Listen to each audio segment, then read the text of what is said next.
خامی کره رو با سیخ داغ من گرفتم. این کار میگن گرفتن خامی کره. آقا مثلا از کی یاد گرفت این کارو؟ این از مادر بزرگم. این هم راسته های شمش که از اردبیل اومده، اونم دشت مقام. به حجم گوش رو نگاه کن، ماشاءالله داره آقا حسین. چند کیلو گوشت آقا حسین؟ 500 kilo goynati. Tamam hemşerileri yemeğe içmeğe davet edeyim Ali Baba'ya. Ağa yine talayı, sorxe, Erdebile. Yaşasın Ali dayı. Behterin kuş malı daşte moğane. Behterin kebap malı Turkaz. بریم برای خورد کردن این راسته های خوشمزه. درشت هم میبارید. چنجای کاسه کباب باید درشت باشه. همچین دندونگیر باشه اصطلاحاً. بله چون گوشتش نرم اصلا فرق نمیکنه.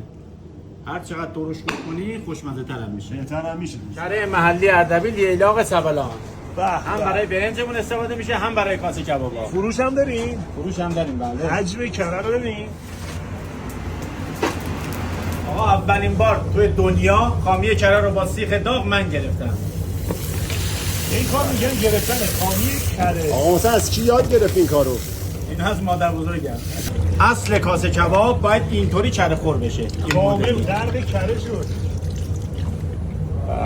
همش کره خور. آقا جبر هم بگید. اینجا رو ببین، کره محلی اردبیل. کرانه بلا گویا تو جونش. وای وای وای.